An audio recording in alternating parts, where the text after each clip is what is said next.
He came to Hawaii with a surfboard, laptop, and a Bible. Since then, this guy's been making waves. This episode is really all about mindset, and especially for men. I say this as a man myself, as a father, as a partner, a husband. We get pretty deep. Mario does personal brand building. He's using his experience as a designer. He's using his creativity to help people really solidify who they are. What's their purpose? What kind of values do they have? And then how can they express that in the open market, whether through business or at home, just in relationships. One of the biggest takeaways from this episode is pattern disruption. Identifying what kind of patterns you're in right now and how you can disrupt it for the better. Also, the difference between doing and being, or I should say the relationship of doing something and being something, what that means. You'll see that there's a lot of depth to Mario. More than one podcast could ever do justice. I would encourage you guys to check out his links, which are in the description. And you know what? Check out his book too.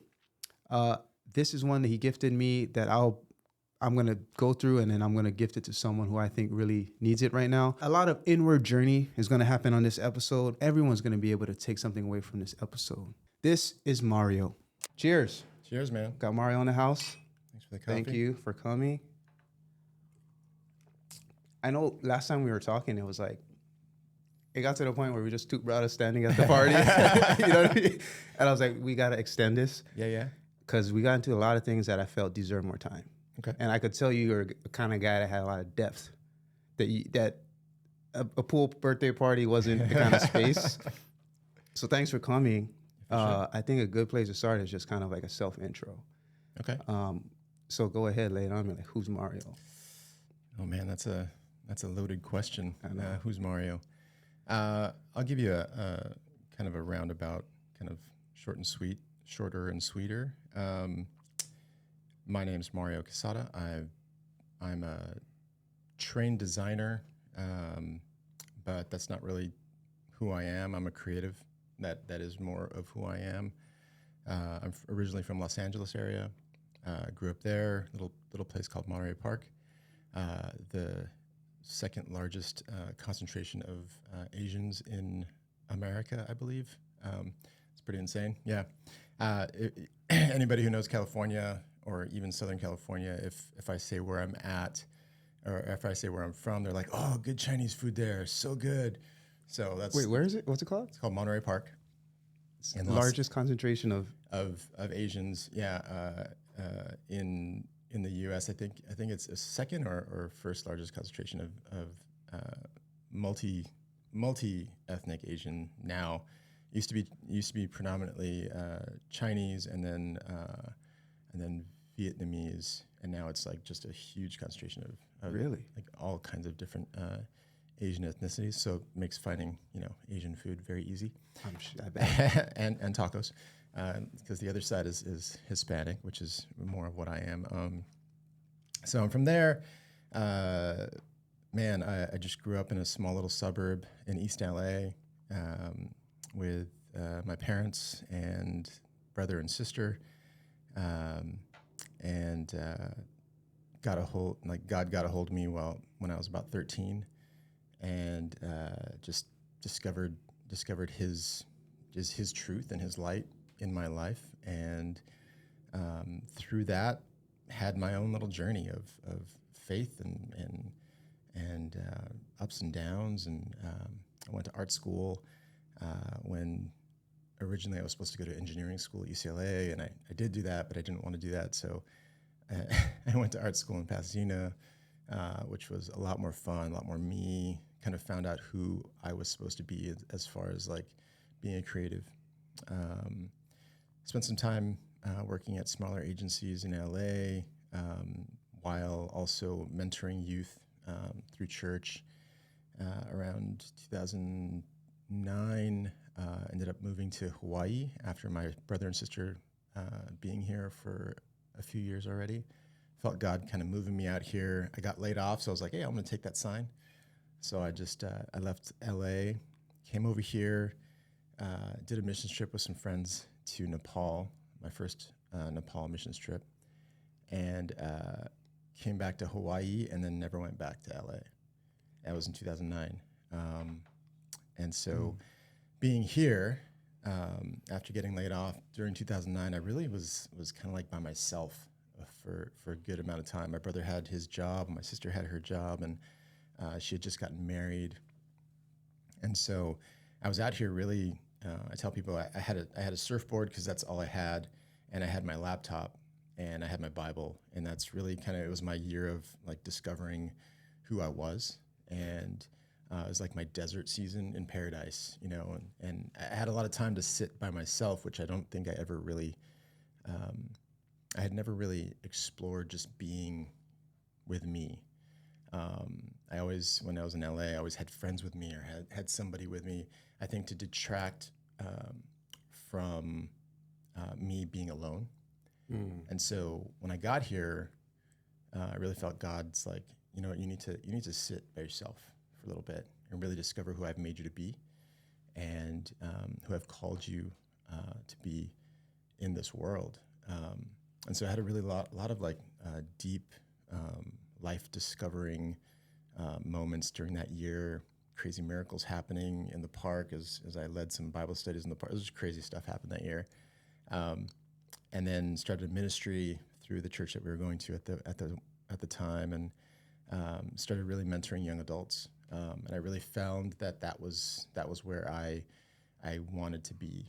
How old were you when you were mentoring? I mean, I was teaching young, like youth, when I was 22, 23. But when I got here, I was, you know, it was like, I don't know, what was it, 2009? I was already like, you know, in my, was it 30s? I was already in my 30s. So I knew like, I knew I didn't have that mentorship when I was that age. And there's just a lot of, you know, young adults like looking for leadership and mentorship and guidance. And I discovered during that year that I had all these things to pour out and to help them get through the stuff that they're going through. Do you find that there's I bring it up because, first of all, like, thank you for that intro. Sure. There's a lot that I was like, man, I want to ask about that. I want to ask about that. But since we're here on the mentorship part, this thing is this topic is very, I want to say, I mean, close to me, yes, but also like I've been a teacher. Mm-hmm. And for the last, I tell people like for the first, was it 30? I don't know. When I was like 35, I was like, I spent my whole life in school, either as a student or a teacher. Yeah. Because I had a long stint as a teacher, and I realized like there's levels to this thing, and the respect I get from who's in front of me if I'm quote unquote teaching is different when the age thing. That's why I asked how old you were, because if I'm in front of someone who's maybe my younger brother or something, that's different than if I'm like in front of someone who's could be my child, which now I do have children, you know what I mean? Yeah. So like I made that step as well. But if we just kind of look at it on a bigger scale, like especially coming from somewhere like with a heavy Asian influence, like what you described in LA, and then same thing here in Hawaii, right? Yep. Especially in Asian cultures, how old you are has a lot of, I would say, importance, and that sets a precedence for whatever exchange is about to happen. So when it comes to something like teaching or mentorship, do you like, how did you find that age relationship between yourself and who you're talking, if at all? Did it make any difference? I think it did, but I discovered that in LA. Oh. So in LA, I was helping and teaching youth group, so junior high kids, and those junior high kids turned into high school kids that I continued to teach and mentor and disciple, right? And then after I kind of stayed in that high school kind of age group as I kept teaching at church, and then just, you know, being in their lives. But what I discovered right before I moved here, like 2 to 3 years before I moved here, was that the high school kids that were graduating kept coming back and kept wanting to engage me in deeper and more life lesson conversations, because as they're stepping out of their house, going to college, they're having jobs, whatever, they're discovering that the world is a lot different than they thought it was. Mm. So they're coming back and they're talking to me, and I realized that that relationship between me and, you know, those kids that were like jumping out of high school, those 18-year-old, 19-year-old, 20-year-olds, they were desperately in need of the stories of the journey that I had already walked. Mm. Okay. Right? Okay. And so through that, discovering that as I came out here and I saw people starting to gather around me as I was just kind of doing my own thing, I was, you know, doing my own like study or work on who I was. I always kind of, and it's not a hubris thing or anything like that. It's just like, when you're out in the world, you attract people that are attracted to what you're doing or who you are. Mm-hmm. And so as I discovered that, I started just pouring out as I would naturally do. And those were, you know, skewing a little bit older. Now they're in their mid-20s, right? They're 10 to 15 years behind me now, right? All the way up to people that were just behind me. And then I'm starting to realize that, hey, I actually have wisdom to share with like people that are older than me because of the path that I've had, you know? I bring that up because I relate, and I think now more than ever, as someone who's in my late 30s, right, looking at 40 pretty soon, it's like I've realized that people, for example, I just had my 20-year high school reunion, right? Yeah. 20 years, we're like, whoa, where did that go? Life happened to all of us, and here we are reconnecting, right? And I felt like there was that learning going on, but we're the same age. Mm-hmm. And I feel like a lot of the times the lessons we pull, or at least for me, come from people right alongside me, age-wise. Mm-hmm. And so like this, I don't know if I want to call it like an old or traditional of like, if you haven't done more than me, then you can't tell me anything. Attitude Mm-hmm. is not as prevalent now because we have access to so many people. Yep. I mean, YouTube, let's just say YouTube, right? Mm-hmm. For sure. We're learning so much from people that it doesn't matter where they are, it doesn't matter how old they are, it doesn't matter how much experience they have, because they might have had an accelerated path to quote unquote success. Mm-hmm. And so those kind of older, I guess, ideas of old teacher, young student, Mm-hmm. I don't think they're as prevalent anymore. I don't think they hold as much weight Yeah. anymore. And I think now, like, I mean, if we just talk about YouTube, for example, there's successful YouTubers who are way younger than us. In fact, we could argue most successful YouTubers are younger. Oh, absolutely. And so I love how that dynamic of teaching has shifted such that now like anybody can be. I think more people are more open now to like learning from Mm-hmm. someone who, let's say, might be younger than them. Yeah. Or for sure. outside of the realm of what they do. Mm-hmm. And as a creative, because you said creative, I think a lot more people are feeling that creative bug. Mm-hmm. Like they feel that pursuit a little bit more because they're exposed to it. They have conversations they otherwise wouldn't have. They exposed to things they otherwise wouldn't have. Yeah. Even if it's secondhand, like you saw something and now you're telling me about something you saw. Right. Like that's happening so much now that people's, I think, innate gifts that otherwise were just not accessible or activated or, you know, agitated a bit by their environment are being so like, they're being done higher and higher at higher rates. And so like creativity in general, which is part of your intro, I wanted to ask you was, you said you started with engineering, but then you didn't like it, so you went to art school, right?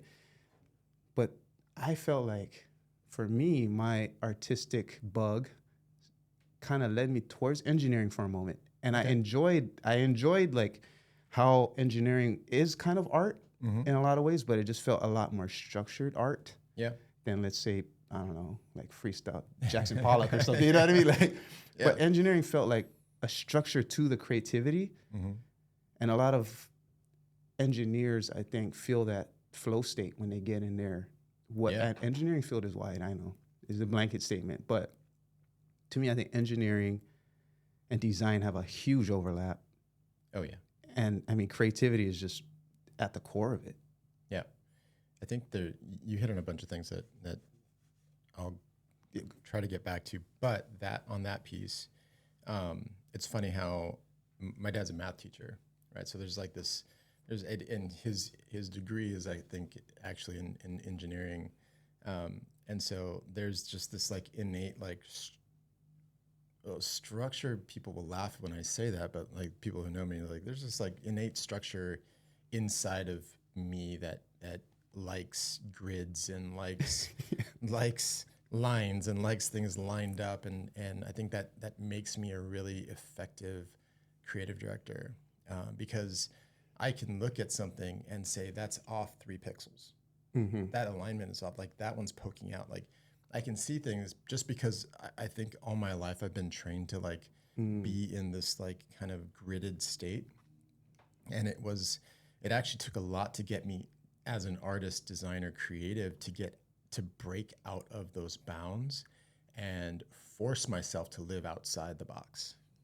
You had to force yourself to. I had to force myself to live outside the box because I was safer inside bounds, right? Even my design, I was like, oh yeah, I'm creating in this little tiny thing, right? I'm creating this little tiny box. I'm like, well, what if I took the bounds away and I gave myself different parameters to create? And so when it's just an aside, but when I got here, I actually forced myself to learn how to paint and to be an illustrator and actually like dive into that side of what I love to do. You mean like acrylics brushes? Not Illustrator. I went not Illustrator. Like I went to this. There's this coffee, this little tiny underground coffee place at UH under the YWCA. I forget what it's called now. But the guy always had like, I would go in there and it was cool little like kind of underground. He was very artsy, the guy that owned it. And I've noticed every couple months he'd change the art inside. It was just like somebody like displaying art. So I don't know what provoked me to do this, but I was like, I want to learn how to paint. I want to learn how to do this. My friends in LA actually are really, really profound artists now. And I was like, I can do that. I know it's in me. I can do it. I need practice and I need something. So I always like set some like ridiculous goal in front of my face. So like I approached the guy. I was like, hey, how often do you change out the art in here? He's like, oh, probably about every 3 months. And he's like, are you an artist? And it was the first time I ever said yes, because I've always been a designer, right? And it was the first time I ever said, yeah, I'm an artist. And he's like, oh yeah. He's like, I have the next show already booked. It's like in a month, or it's like in 6 weeks. But give me your name and I'll call you for the one after that. And I was like, all right. So I'm like, in my head, I'm like, all right, I have like 4 months, maybe 4.5 months. He calls me a week later and he's like, hey, my guy dropped out for the next show. Do you have enough stuff for a show? And I need your stuff here in 4 weeks. And I was like, yes. Cause I was always, in design, you always say yes, and then you figure it out and you make it work. Right. So I was like, yeah. I produced like 13 paintings for the show. And the guy was kind of blown away. He's like, wow, this is like really good. And I was like, oh, thanks, man. And it was because it was like this like kind of like amalgamation of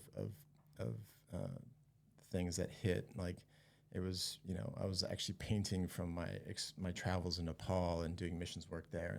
And so it was really deeply meaningful to actually do all this stuff. But I forced myself to create in a way that I had never done before. To break the box. Okay. And it freed me up so much as a person, as a creator, and I think just even thinking about like my own limitations. So can I ask, what kind of art was that? I mean, obviously it's acrylic on canvas. It was acrylic on wood board, most of them. I think I did 1 or 2 canvases at that time. So these are like landscapes in. No, they're actually all portraits of kids and people that were friends of mine now at that point in Nepal. But this process of breaking the box, forcing yourself, just saying yes to figuring it out, and then doing something that previously you didn't have much, I guess, reps in, which is painting, right? Sure. Was that the first time you felt like, ooh, I need to break the box more often? I think that was like my first challenge. Right? It's like, oh, this feels good because it's pushing me into a place that I've never been, and I know that I live here in this creative world, right? I know that I'm supposed to be. I was born to create, and that gave me this whole other open door create in different ways and utilize my brain and utilize my freestyle, like painting and illustration, to feed back into just my soul, really. So it was I hate to use the word selfish because it kind of has a negative connotation, No, for but sure. it was It was very self-serving. right. It was very self-serving, because we call it self-improvement, right? So it's like, oh, I want to do some self-run projects so that I can learn some new stuff. This is exactly what people do today. It's like, oh, I'm going to take this class on marketing. I'm going to learn how to use, this video program, whatever. I'm going to take 5 weeks and learn it. So they're just working on themselves. I just forced myself to do it in a way that hey, this is going to actually make me a better thinker, a better mentor, because I'm going to force myself to do something that I know at today I'm not good at, but tomorrow I'm going to be better at, and in 6 months I'm going to be really good, and I'm going to have a body of work that I'm going to be proud of, because I forced myself into a position to be humble, To be the new guy, to be the small fish, to be the white belt, like come in and like I don't know anything. I had to learn, like I knew color theory from design school, but I didn't know how acrylics worked with it, mix and like okay, well what's this thing? Like how is this black different than this black and this black? Yeah, they're all kind of different, but when I mix this black with yellow, it makes purple, and this black with yellow makes green. Like I don't get it. And the brush tips, and like everything. You know what? That's a whole.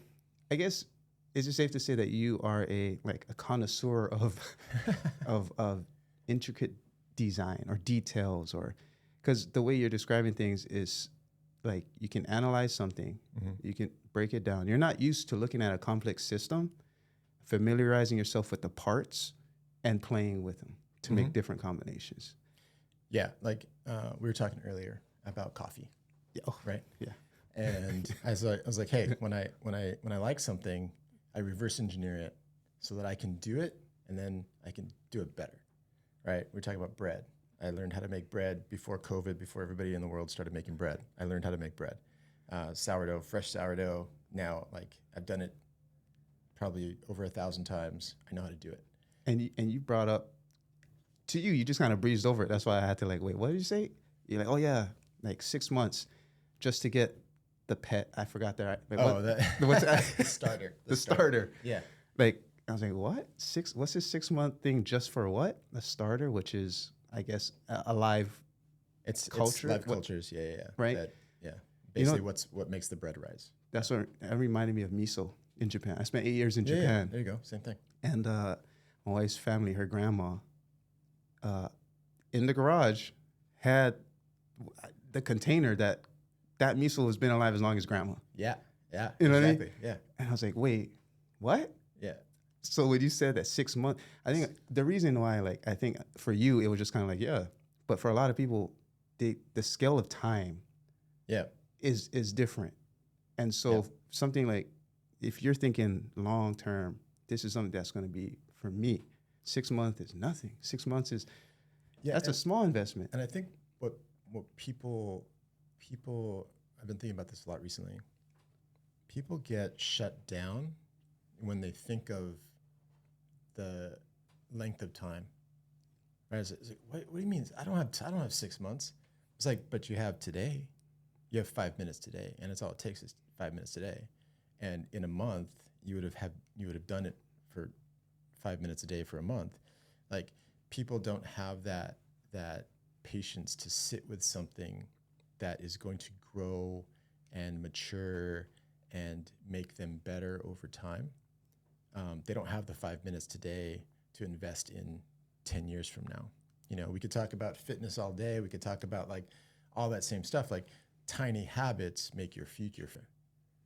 At some point, I started like really pushing into that idea and that ideology. I was like, you know what? If I start doing this today, like there's a I think it's a Chinese proverb. It's like the best time to plant a tree was 100 years ago, right? The next best time is today, right? And so I kept thinking. I heard that at one point, and I was like, you know what? Like if I start today, in 2 weeks, I'll be 2 weeks in. And then 2 years, I'll be 2 years in. And like, when does mastery happen?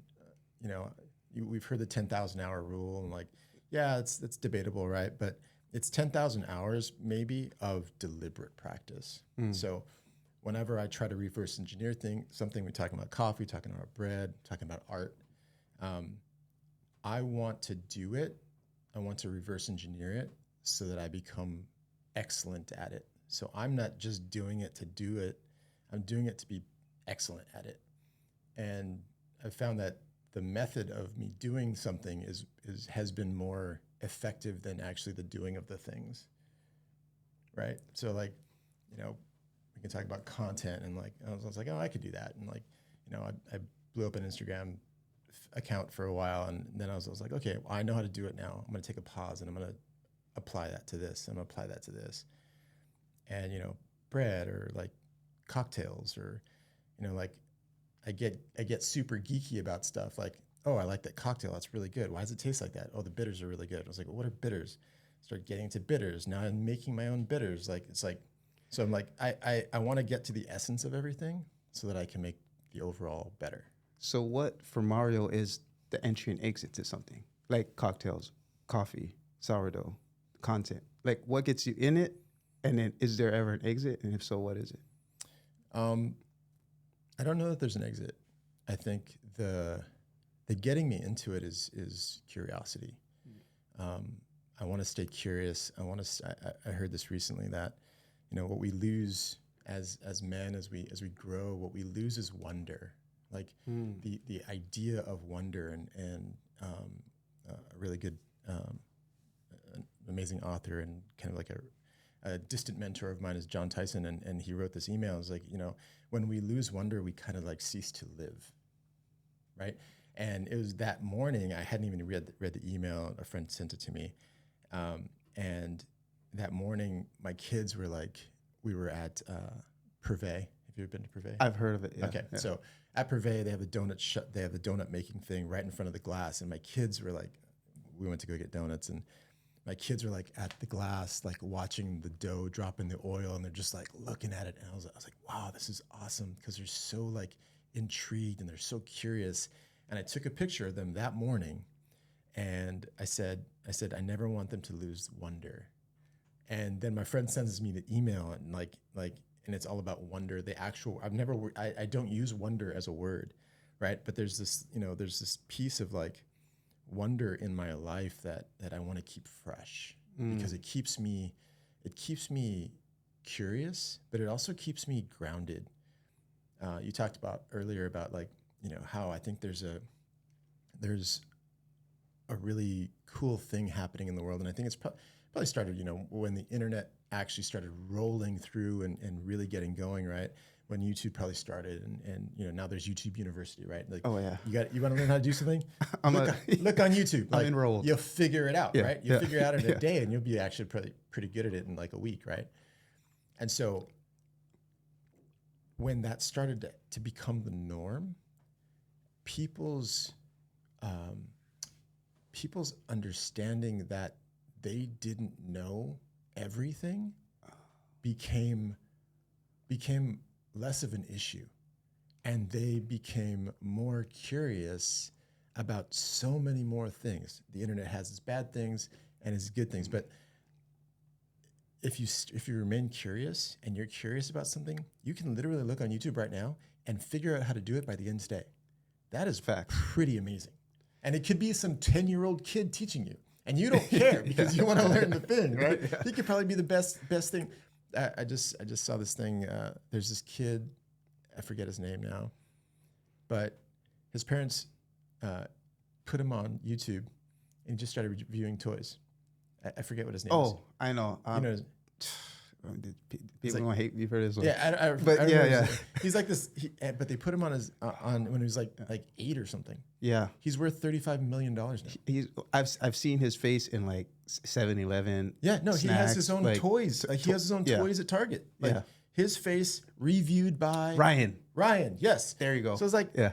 and he's gonna get more famous from this. Yeah. And it's like, you know, 8 years, And his parents are just like, he's reviewing toys. Like they're buying toys and he's opening it. It's like, oh, I like this. I don't like this. Went crazy viral. And now he's got an empire.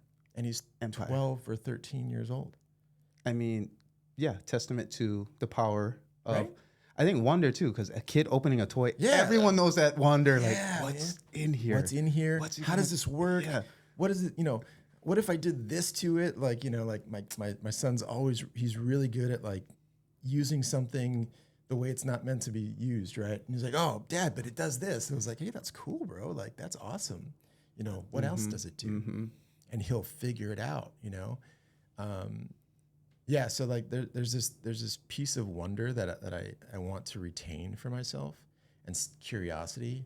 So when I like something, I go after it, and I there's the engineering part of me. I was like, okay, well, why does it work like that? Right. You know, I love cooking, so like I love things to taste a certain way. Why does it taste like that? Like, oh, there's this little thing that I put in there. I was like, oh, what is that? You know, like, how did you cook it? You know, and then I'll go home and like there was a year before I got married. There was a year I was obsessed with making homemade brownies that tasted better than box brownies, right? And it like I went deep, like deep. I was like every week I had more brownies to give people because I was like, this isn't right. Boom, and people would eat them. It's like, this is delicious. Who's gonna say no to some brownies? Yeah, it's just a no, right? But like it's like that. I've tried to keep that fresh in my life with everything, and you know it's. Now I just recently read something by Erwin McManus. He's this author, and he wrote this book called Mind Shift, and he wrote, we need to give ourselves a license to be C students at most things, and beyond A+ at one thing. And we've all heard the whole niching thing and blah blah blah. But I think we because of the internet, everybody wants to be excellent at everything, and it's just not possible. If you try to raise all of your talents at the same rate, you'll be really, really, really average. You'll be maybe above average at everything, but you're never going to be excellent, and you're never going to be amazing at one thing. You know, so I think I want to keep doing stuff and So you're, I mean, I think that's the other side of the blade, if you will, of curiosity, right? Yeah. Is now you're doing a bunch of things at average level. Yeah, you're doing everything at average level. And you're not great at one thing. Right. So I think a lot of people, especially at my age in the 30s, it's like, what's the thing I'm great at? Right? Because now you're doing your 20-year reunion or whatever. You got something that reminds you of how much time has passed. Yeah. And you kind of, boom, you're driving or you're in the shower or, you know what I mean? Like, What's scrolling, whatever it is. What's my thing? What am I good at? What does my house, my home, my family reflect back at me that I'm good at? What does my job, coworkers reflect back at me? Which actually I wanted to ask you as a mentor, like, I think this is getting to the point of validation. So like, I know it's easy today to be validated by the number underneath followers or the number underneath subscribers or something like that, right? I feel like that's a bit synthetic because it doesn't, it's on a screen.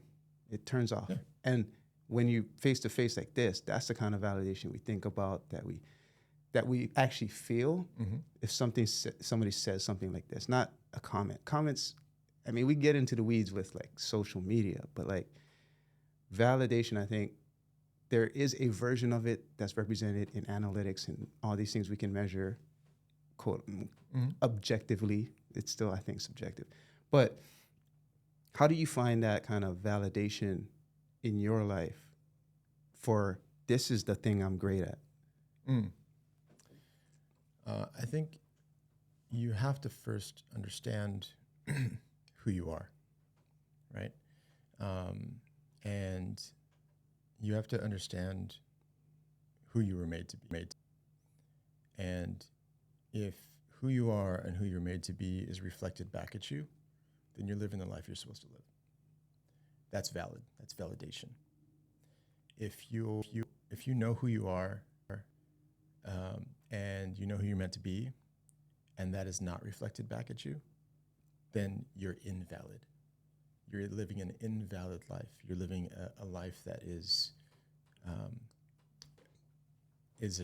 a sham. Really, you've put up a facade so thick and so deep that you're reflecting a persona that is not authentic, right? And there's a lot of talk about authenticity and all that stuff, but you have to understand, like who you were created to be is who you should be, and if you're not projecting that, if you're not living that out, then you're going to be living someone else's life, because you're creating something else to live under, and that is why people live dual lives. That's why people have moral failure. That's why people have financial get in financial turmoil. That's why people get arrested, because they're not living the life that they were meant to live. So they've created a new life,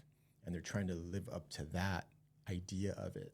Feeding a persona that they've made themselves. Right.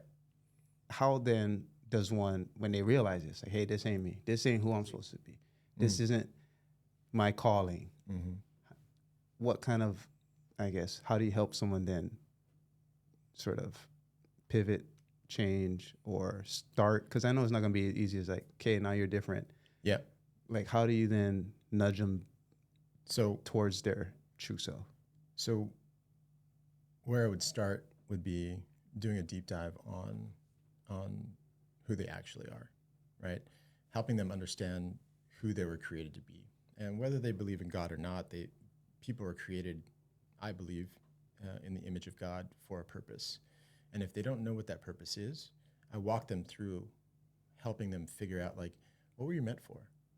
What do you innately do? What do you find yourself doing that, not about metrics, not about money. Just if I were to drop you off in a city and come visit you 4 months later, what are the 5 things that you would be doing that you always do in your life, right? Maybe it's creating, maybe it's mentoring, maybe it's teaching, maybe it's whatever it is, right? You have to get to the essence of that, right?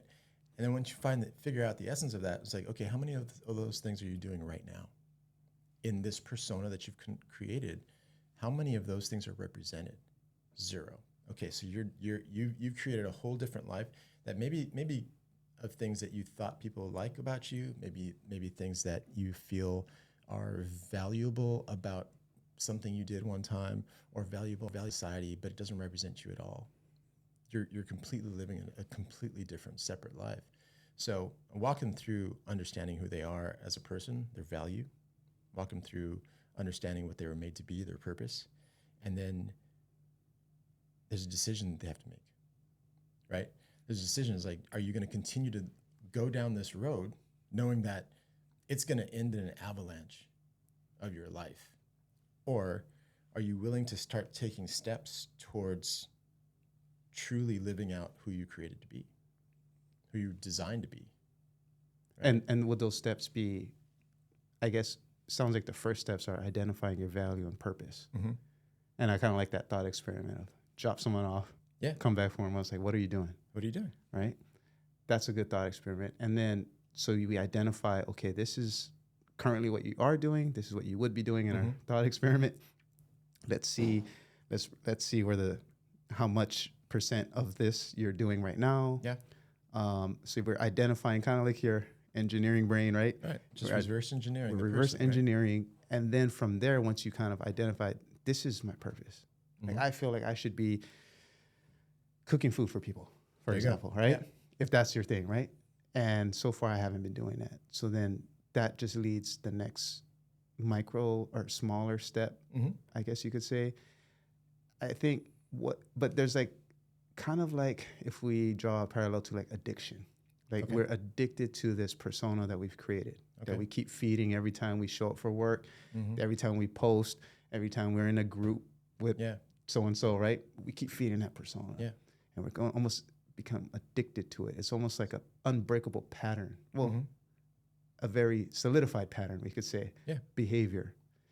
And so we can expect, what do they call that?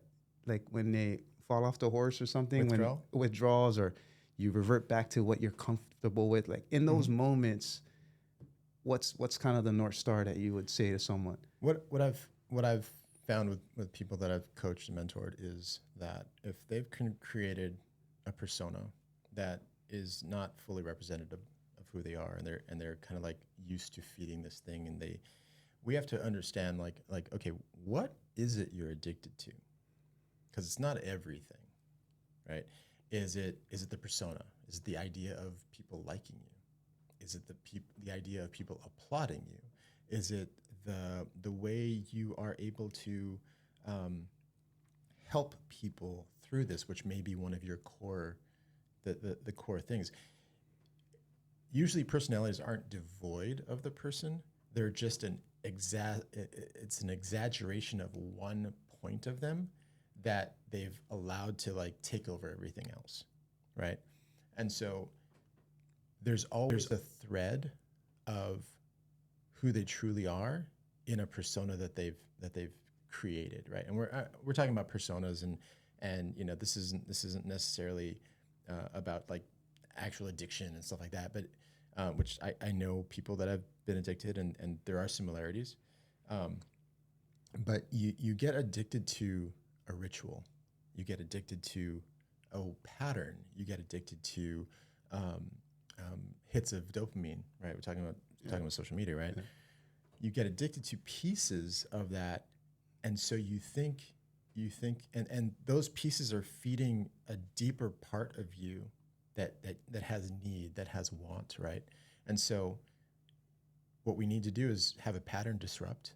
We need to break the pattern and change the pattern so that you're able to healthily become truly who you're meant to be, and step away from the pattern of behavior that you're building that is not healthy, right? So we talked about, okay, what's the next step, right? Well, when you have a purpose, now you have a North Star, okay? And so if we have a North Star, then we know that if I'm stepping this way, I'm stepping away from my North Star. So my North Star tells me everything. I do brand strategy as well, right? So my North Star tells me everything. Now I ask myself, is this next step going to get me somewhere towards that, or is it going to take me away from that? Away. So that's the everyday question that you ask yourself. Is this taking me towards my purpose, or is this taking me away from my purpose? Right? And then it's, I guess, discipline, willpower at that point. Yeah. So this is the same conversation for a person, a young man. Sounds like you do a lot of mentorship with young men, but it sounds like it could, well, it is, or you tell me, this is the same conversation you have with brand strategies. Yeah. Like North Star, what's your purpose as a brand? Yeah. What's your value? What's your identity? Yeah, I have a friend who's a brand strategist in Sweden, and she's amazing. And I found that whenever we would talk, it was like therapy for her, because she was able to talk to another strategist and like kind of unload, and then I was able to like kind of run a micro strategy session on her to help her unwind things that she's going through in the moment where she wasn't able to articulate, right? And she was the one that at first she's just like, well, doing strategy with you is like therapy, right? And I started laughing, and I was like, well, it's exactly therapy, right? Because what you do with a brand is, and I was just talking to one of my brands yesterday. What you do is like you train yourself to see what they're going through. It's like, okay, what are you going through? What's happening? Okay, now who do you want to be? And if I've already worked with them, they know who they're supposed to be, right? It's like, okay, well, remember, our North Star is this, right? Is this going to get you here? Yes or no? No. Okay, then don't do it. Then there's your don't do it, do this instead. We don't know. Okay, well, let's ask some more deeper questions. Will this and this happen if this happens, whatever, right? So same thing with a brand. You have to understand who they are, their core values. You create a mission statement for them. They understand what their purpose on this earth is. whether it's a broader purpose or a deeper, a narrower purpose. And then you just help them walk in that path. And that's really kind of like the walking alongside them as they journey, right? It's like, okay, cool. Branding is not about your logo and all that. We hear this all the time now. It's like, branding's not your logo. Well, yeah, but it's a representation of who you are as a brand, right? Mm-hmm. But your brand is really who you are deep inside, right? And it's who you are if I dropped you off in the middle of a city that you don't know anybody, and what you would actually end up being and doing in that city. That's your brand, because you can't escape who you are. Mm-hmm. Your brand will create something. Now, if you start off and you're not sure, and you pick a path that is not really who you are, especially for a brand, we see this all the time. Uber was really kind of this very early on. They really weren't sure who they were in the very beginnings of Uber. They were exploding, but they couldn't pick a path, and until they figured everything out, right? You have to understand what your core values are. If you don't understand that, you can't step into your purpose. Would you say identifying, because again, YouTube University, right, has Absolutely. taught me that you need to identify your target audience. And so where would you balance identifying your target audience with identifying yourself? I mean, I'm sure we have to do both, but like, and it could be just for a specific campaign. Like for this campaign, for this product, for this launch, we're aiming at this kind of person, right? But maybe that's not necessarily 100% overlap with our brand, 100% overlap there. Yeah. So like, how does that then, can you basically use the same tools to identify myself with or my brand with as that I use to identify my target audience? So I've gone through this exercise with multiple people, right? Okay. Multiple people. I've gotten mentored on this by multiple different mentors. Shout out to Christo at the Future.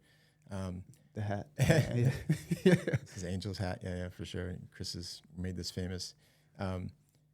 So people will tell you have to niche down to an audience, right? You have to figure out who you're serving. Well, you can't really figure out who you're serving until you figure out who you are, because you don't know who's serving the audience, right? Mm-hmm. So the way I work with brands or even people I do personal branding to, like I just call it like secular discipleship. It's like I help people understand who they are a little bit more so that they can walk out in their purpose, right? And that's all it is. It's the same thing with a brand. You need to understand what you stand for and what you stand against. And if you walk out in those two things, your audience will actually find you, right? So, we've got a bag coming out, my brother and I, and we've created this bag, which is a reflection of who we are as people, right? This bag is this personification of who we are, and what we like, and what we're about. We're about excellence. We're about high design aesthetics. We're about doing things right and not cutting corners, right? And this bag represents that, right? And so who's this bag for? It's for us, right? So if I think about that, it's like, well, these are high performers in high-paying jobs that love to have fun, adventure, and can have the coin to spend on something that's a little bit pricier, but that will make their life better, right? We're not gonna. And we were discussing this earlier this last week. My brother and I. We're not a bag company. We didn't make a bag company. We made a bag because we're a lifestyle brand that's going to come out with stuff that's going to make your day better, right? So like, I'm going to make stuff. I want to make stuff that's going to make my life better. Now, the first solve for that was my everyday bag. Like, I need to put all this stuff somewhere, and I don't want it in my pockets. This is not the 80s. I don't have cargo pants. Like, like I know they're coming back, but it's just not my thing. I'm going to be 50 next year, right? And it's like, I don't want my pockets full of stuff, like I'd rather wear, a bag that I can put my phone in, I can, do all this stuff with. I'd rather have that in one place, compartmentalized, focused, and designed to make my travel better, my day better. And so, maybe we'll come out with, a wallet, maybe we'll come out, whatever. We'll come out with a table. I don't care. Doesn't matter. But So- it's going to be to make your day better. But to make my day better is how you're kind of, or make, that's Make your my process. day better, but it's for people like me who have that same thing, right? Like we created a company that's basically essentially making us stuff that we want, right? So it's very self-serving. Hey. Hey man, like if I'm gonna go through all the suspense to make something, I'm gonna make sure that I love it, right? I'm not. This is not like oh, there's a widget and oh, I know 5,000 million people want this widget. I'm gonna invest and make 1 billion of those widgets and sell them. I don't care about widgets. I don't really care about those people. I care about the money, right? We're not. It's not that I'm not hoping that this isn't successful, but I'm not after money. I'm after helping people make their lives better. That's what my goal is. As you know, it would make your life better. As it will make my life better. Like I know that if I have this thing in my life, Yeah. it will solve little tiny issues that, like where's my phone? Can I keep it charged? You should show it. Where's my Like, stuff? bust it out. Yeah. You know? I briefly had a chance to check it out, and since then I've checked out the page. But So like, I mean, Yeah. this is, we have like, there's really cool stuff and I like that this part especially. so we designed it so it's like rapid access, right? I was always bugged, right? There's a pocket in front, and I would always be bugged, like especially on the plane. It's like, oh, my pen's inside my bag. Okay, I want a rapid access thing so I can actually just grab my pen, right? So this has a rapid access front pocket, but also you can actually get into the base of the bag. You can actually get into the zipper pocket through the front, and you can actually get into anything that you need in the base of the bag. Like I can pull out my pen, like whatever else I have in the base. In the back is where my phone is. It's MagSafe enabled, so it actually locks in the back. And then in here, you can put a MagSafe charger, which I don't have right now, but you can put a MagSafe charger in here so that when you locks in, it actually starts charging your phone.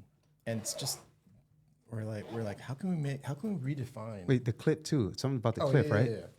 Well, there's a quick release clip, so it's all magnetic. Where we kind of got Ooh, went I like that. kind of nuts with magnets. Did you design this too? We did not. No. This okay. this is a off the shelf product by an amazing company called Fidlock. They make magnetic stuff. They make magnets, and so our base magnets for the flaps are by them too. But it's the same. It kind of like it's personification of us, right? You know what I mean? It's like this is the best bag. Like we searched. We bought all the bags, all the micro bags, all the little bags that everybody was making. We spent $200. We spent $10. Like Lululemon bag. Like we didn't buy that because there's no reason. But like we have all the bags. Right, and we looked at it and we wore them. We wore them for a week. We'd switch off and like, it does this, but I want to get in there. I want to get my phone, and I want to have to unzip it. I want to do this, and so we took all of our ideas and we put them down. It was like, it's funny because the bag actually it's 10 plus years in the making, right? So we're like, hey, I want to make bags. And we can't. Yeah, I want to make stuff. I want to make stuff, and we talk about it and talk about it and talk about it and talk about it. And a little bit more than 2 years ago, on my daughter's birthday, it was like, we're gonna do this. And I told my brother, I was like, I'm tired of talking about this. In 2 years, I don't want to say, man, exactly what I said earlier, right? Right. Man, we should have started that bag project 2 years ago. If we don't do this now, I don't want to talk about it ever again, right? And so it's the same process again, right? It's like, okay, let's figure this out. How do we do this? Now we know how to make bags. Like we didn't know how to do that before. Wow. So you figured out the whole manufacturing, Manufacturing with one of the best bag makers in Vietnam. They're a Korean company. It's amazing. They've done a crazy, amazing job. Did you actually go there too for this? Or we haven't gone there yet. Okay. We're probably gonna. We want to go. We're supposed to go this year. It just hasn't worked out. And we're going to try to go next year. I always wondered about when you're making a physical product, because I dabbled and dabbled with my family salad dressing. Okay. That taught me, like, keep in mind, I'm digital goods For sure. for decades. I got you. Right? Yeah. So it's a click of a button is how I deliver. Yep. Normally, but I still show up physically with all this stuff. But at the end of the day, deliverables is a digital thing. Yeah. And then so when I was like, boom, got the torch from the family salad dressing, I had to learn everything. Yeah. And kind of to your point of like making bread or coffee flavors, like literally in this case, it's flavors too. Yeah, for sure. Because I had to learn the recipe. I had to actually break it down. I had to give it to a commercial kitchen, trusting them Yep. to reach a scale that was unattainable with the traditional way of us making every batch and pouring every bottle. Mm-hmm. Nah. So like just learning that, I really look back at it as like one of the best experience, because I mean, I never thought about buying glass bottles at pallets at a time. And then thinking about shipping, not just Amazon shipping, but no, I'm talking, are we getting a 40-foot container? Where am I going to store it? Like that whole bunch of questions and hurdles that collectively is just a challenge, right? So when I hear that, I'm like, okay, manufacturing, it's a thing. People just click, click, click, but really behind it all, there's a whole huge convenience hurdle. Yeah. And when you jump on the side of the manufacturer or like the provider, not just the drop shipper, drop shipping, but like what you're saying it. Mm-hmm.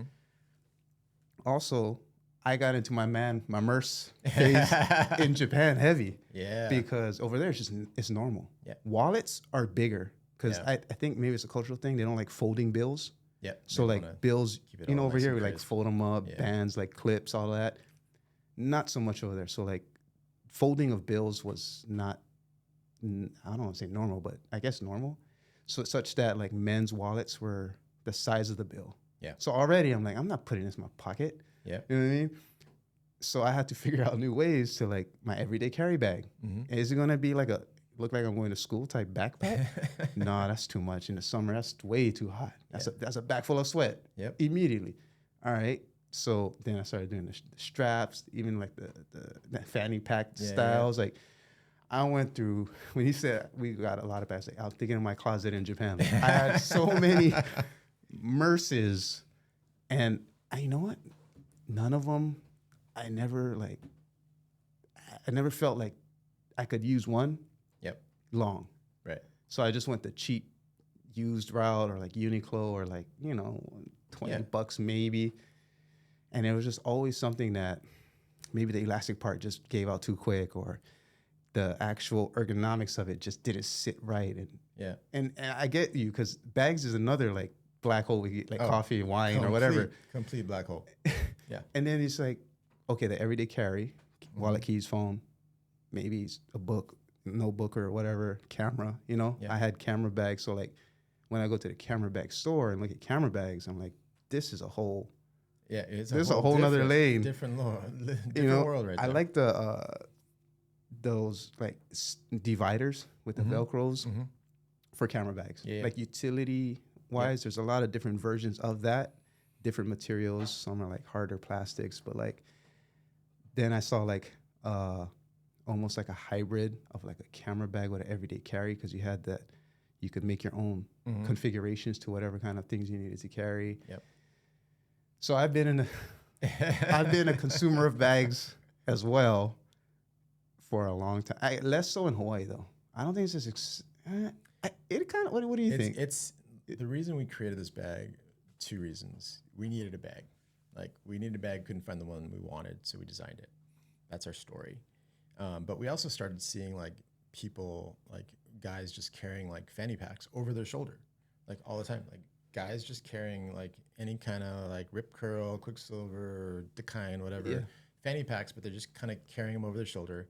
And so we asked a bunch of guys. I was like, what do you carry there? It's like, just my phone, my wallet, my keys. Yeah. I was like, is that bag too big? It's like, oh yeah, I would love it if it was like half the size, or just fit my wallet, just fit my phone, like just enough. And so we did some, like just on the fly street research, like what do you put in there?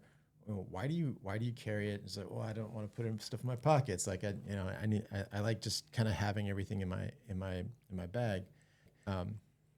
So we discovered that there was a problem, that it wasn't just us that had, right? It's the normal person out there. What about LA though? I feel like fashion is a little more fashion forward over there. 100%. Yeah. I was just in LA a couple months ago, and everybody has a bag, some kind of bag. Fanny packs have become back in fashion, right? Like around the waist, yeah, around the waist fanny packs. People wearing that again. Okay. My buddy Chris from the future had, he's Chris, so he's wearing a Louis like literally it's about almost the same size as our bag, but it's like this mini version of a Louis Vuitton like luggage box, right? They made a small little, it's exactly what it is. It's a small little version of a big Louis suitcase, the really famous like squared off suitcase. So it's like this box, and he was wearing that. I was like, oh, everybody's wearing a bag. And so you're in LA, so people are making different kind of statements, right? He's wearing a Louis statement, I got friends that are like semi-famous and or very famous, and they're doing the same thing. They're wearing Prada, they're Prada Louis, they're wearing whatever they are. But the function of the bag is the same. It's just carrying the little stuff that you need, right?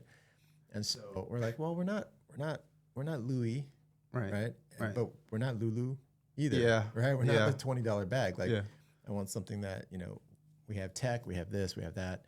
So, we just made something for us. Out of my hands, out of my pockets. Yeah, it's exactly. That's it, right? It's like everything's here, right here. Boom. It looks good. It's clean. It's small. It's compact. I went from the flip phone to the smartphone. I was in Japan, so when I landed, I had flip, and so I realized how that completely changed the game as well. Because now you're holding a bigger piece with you everywhere. Yep. And I was like resistant to the smartphone for like, I don't know, a few years. Like it took me a while after being there, after like iPhone craze and just smartphones. And I finally gave in. I remember just like, man, this thing is a brick. Yeah. I got to take with me everywhere. Until now it's just normalized. Yep. But then it's one of those things where if it's in my pocket, it's for like a short in and out mission at whatever, Target or something. Yeah. Otherwise, I'm like, I am putting it down somewhere. And I think, that's just to say like one industry affecting another, seeing how it's so related. Yeah. Because if it starts going the other way on the size scale, it went non-existent, now it's big, it might go more towards that trend of smaller to just maybe wearables or maybe even no screens at all. I'm personally, no research, is just my speculation. I don't think there would be screens at all. And I don't think these kind of tools that I use are going to be relevant in like 10 years. I just feel like there's going to be, you already see it with like the Ray-Ban thing with the camera and stuff. Yeah. Not just wearables, but I feel like we're getting, when I say we, I feel like consumers. And this might be more specific to America because we love consuming, but consumers just want convenience. And so we all felt the inconvenience of carrying all this stuff. Yeah. So if it kind of goes the other way where it's like carry less, but actually have more functionality. Yep. That kind of road, maybe, I'm not trying to say that we won't need bags. I think that'll always be around. Yeah, I think, we're always going to need something to carry something, right? Always. But, to your point. That is convenience, though. Yeah. Your bag is. Yeah, to your point, like the carry less but carry more, that's your phone. Like 10 years ago, 10 years ago, your phone just made calls, texted, and maybe had some really bad games. Now it's a computer. In fact, I don't even think we should call it phone. Right. It's an artifact of our language that we just keep. Yeah. But it's more than that. It's a multi-communication device. I can do 80% of my work on my phone. I can post all my social media, like design it, shoot it, design it, edit it whatever on my phone. What kind of apps do you use for design on your phone? Well, since we're there. I started using Adobe Express a while ago because it shares my libraries from my Creative Cloud. So I can actually put all my brands and stuff like that in my Creative Cloud libraries and access them in Express on my phone. I can set up templates and stuff like that. So it's literally just what's easy to use. I've used Canva on my phone. I've used, I have Splice, which is I think GoPro's editing. I've been using that for years. I just like the way it edits. I was using iMovie for a while. Like, any creative thing, if it works really well, I'll keep it around. But if it's not, then it's like, okay, next until I find what it does. Where would you find like the line between, because we're talking about convenience, like it was a phone, we still call it a phone today, but it's a computer. Yeah. When does it get like overloaded? Like an app, Instagram, for example, trying to do everything. Like it's kind of a mini video editor too, because it, I mean, it's hard, right? Because the Instagram thing is like, okay, it was a photo posting platform for a while. Yeah. Then it was like multi-photos, and then it was video, and then it was multi-video. Like now it's just a media. It's just a media. They're just a media company, right? And they want to create things to help you create things on their platform. Yeah. Right. Instagram. I think Instagram's editor is terrible. It's awful, but it's there if you need it.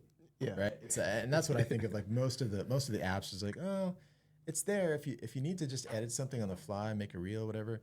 It's there. Right. Right. If you don't want to take the time to invest in an editor or whatever on your phone or on your computer or whatever, like it's there.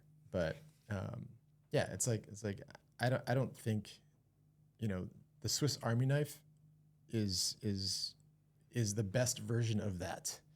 Right? The Swiss Army knife is the best version of a multi-tool. Right. Right? It's it. Then they invented it like hundreds of years ago, whatever, right? It's like that's it. But everybody's trying to be a Swiss Army knife. Like Instagram's trying to be TikTok and Twitter and everything Vine else. And right? everything Vine, else. Everything is, right? It's like that's why it's like I feel there's a conglomeration almost, or this kind of trying to tick off too many boxes. Just like people, individuals trying to do too many things, right, and not being good at one thing. Right. And so if you have the resources like teams here and there with how many thousands of employees and basically unlimited resources, I could see how it's easier to be like, yeah, do it, run it. Yep. Get back to me in a month. Let's check out. Like, if you're in that level of business, you could just literally say something and then have something viable on the market. So for us, like individuals, I think a lot of us who now are leveraging technology in a way that we can make YouTube channels that make $35 million a year or whatever, right? Like the power has sort of been diluted or back in the hands of us. Individuals can now reach other individuals. And yes, there's a medium that might be Google or YouTube, right? Might be Instagram, Facebook, Meta, whatever. Like there's those mediators who own these platforms that we use to connect direct to customer, basically, right? And there's people doing that at scales that just were not possible. Right. And so I love that kind of dynamic today, that you can make the kind of money that your mom and dad made combined from home on this device that you have, right? But then how, like, I know it's just not all gravy though, because we see how some people spend 6 hours a day on their phone. Some people, like, it's back to the addiction conversation. Yeah, it's addiction. Also, like, because I know you're a man of faith, how would you say social media has affected morality? Huge, deep question, I know, but I don't think social media has affected reality in that sense. In a sense of like, has it made it worse or better? I don't think it's social media is innocuous. Social media is just like a whenever anything doesn't really have a lot of flavor, I just call it vanilla, right? It's a tool, right? You can use that tool for evil. You can use it for good. I can drive a car and deliver groceries to people who are less fortunate, or I can use a car and run over people, right? Is the car bad? No, it's the person driving it who has the control, right? So morality is the state of humanity, let's just say, right? Social media is a tool to connect to people. Now, have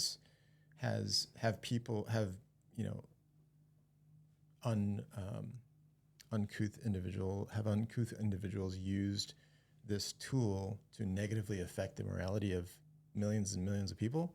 Absolutely. Have other people use the same tool to positively impact millions and millions of people? Absolutely. So where's the morality question, right? The morality question is in the person using it, right? If I understand my purpose, my vision, mission, all that stuff, and I understand who I've been created to be, in this case, I've been created to exhort, to activate, and to encourage people, right? Encourage, exhort, and activate people. That's what I would be doing if you drop me off in the middle of nowhere, right? I'd be looking for ways to encourage people, to tell them, hey, they're going the wrong way, and help them move the right way, and then get them going in that place, right? So if I have this tool that can connect to people, that's exactly what I'm going to be doing. And that's primarily what my personal channel is about, right? But then I turn to business, and I'm like, oh, I can do that for the brand. I can do that for that YouTuber. I can do that for this person. I can do that for this person that's just lost, right? So morality is the state of humanity, right? And man's broken, right? Man's broken. And, as a person of faith, I believe that happened, in this place called Eden in the beginning, right? Where man chose to disobey in such a way that it severed our relationship, our oneness with God, right? That he had to send his own son to come and renew us back to himself, right? That's my belief system. Well, if you look at the landscape of the world's broken. There's crazy stuff happening in the Middle East right now, like crazy stuff happening. There's crazy stuff happening next door to here, across the tracks over here. Like there's crazy stuff happening in Nanakuli and in Waianae and in the middle of Kaka'ako. I have to say this because I see it like at least once every 2 weeks. As I'm driving to work, I work in Waikiki, and sometimes I'll come from one of my favorite coffee shops. I'll come through like the homes area, right? And I jump out into Kapahulu. Right on Kapahulu, there's all these homeless people, just camping there. They're living their lives, right? They're just, Hawaii is apparently a really amazing place to be homeless, right? I've seen this more than a few times now, where I'm sitting at this light. Okay. I'm just watching the traffic go back and forth, and I see this guy roll up on a bike, and he's just kind of like looking around. There's a guy in a tent. He's just kind of looking around, just kind of like slowly approaches the guy in the tent. I was like, there's a drug deal going on right now, broad daylight, 8 o'clock in the morning. I've seen it multiple times. Same guys, different dealers. Right. Same guy in the tent, because he's the one buying, right? People are broken. The world is broken. Are there amazing, wonderful, good things happening in this world? Absolutely. Are there terrible things happening in this world? Absolutely.